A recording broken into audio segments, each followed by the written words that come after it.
सड़कों पर नमाज पढ़ने वालों के खिलाफ कार्रवाई करने के भारतीय जनता पार्टी के एमएलए के मुतालबे पर समाजवादी पार्टी की रुकने पार्लियामेंट इकरा हसन ने कहा है कि साल 2014 से ये हुकूमत सिर्फ नफरत ही फैला रही है। ईद उल फितर के मौके पर नमाज अदा करने को लेकर भी भारतीय जनता पार्टी के लीडर्स की जानिब से तनाज़ा खड़ा किया जा रहा है। भारतीय जनता पार्टी के एमएलए ने सड़कों पर नमाज पढ़ने वालों के खिलाफ कार्रवाई करने का इंतबाह दिया है। उनके इस तबसरों पर समाजवादी पार्टी के रुकने पार्लियामेंट इकरा हसन ने अपना रद्द-ए-अमल जाहिर करते हुए कहा कि साल 2014 से ये हुकूमत सिर्फ नफरत ही फैला रही है। अब जबकि पूरा मुल्क सौगात मोदी की बात कर रहा है, मुसलमानों के लिए सबसे बड़ी सौगात यही होगी कि उन्हें उनका हक दे दिया जाए। इकरा हसन ने कहा है कि आज उनकी आमरीत चल रही है, लेकिन ये हमेशा नहीं रहेगी।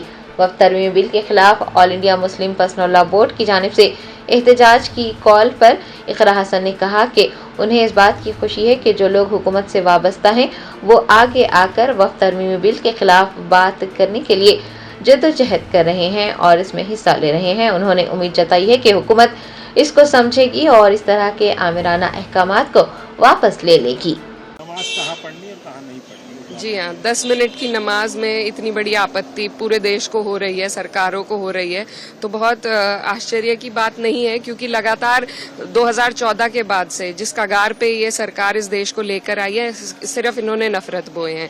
इनको जब यूएई में या कहीं और जाना होता है तो ये सबसे गले मिलते हैं, सबको गले लगाते हैं, लेकिन जब अपने देश में अपने सौगाते मोदी की बात चल रही है, सौगात सबसे बड़ी मुसलमानों के लिए ये है कि उनके हकों को, उनके हुकूकों को उन्हें दिया जाए।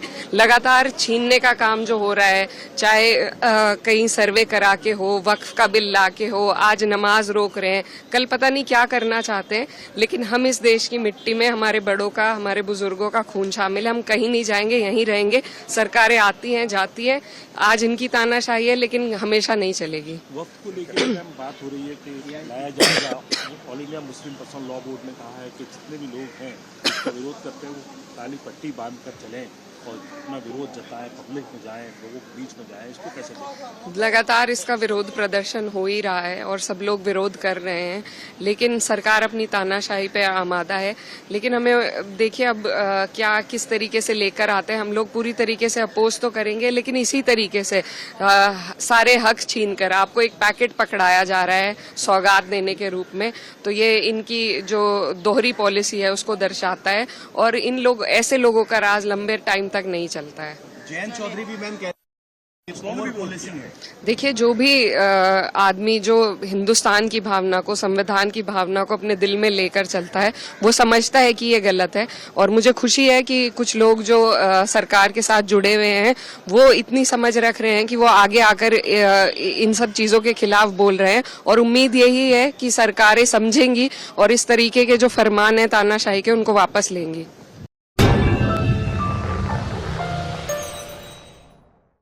Germanton super speciality hospital, national award winner doctor Mir Jawad Zar Khan, German trained senior orthopaedic surgeon and director, माहिर डॉक्टर्स डॉक्टर वासिफ आजम और doctor Bharvi Chanduri, senior cardiologist और दीगर डॉक्टर्स नुमाया खिदमत अंजाम दे रहे हैं। Robotic surgery, advance cath lab, MRI, operation theatre, ICU, 2D ultrasound जैसी सहूलियात से आरास्ता कॉर्पोरेट लेवल हॉस्पिटल। वाजबी फीस में हर मर्ज से शिफायाबी के लिए Germanton super speciality hospital, Attapur.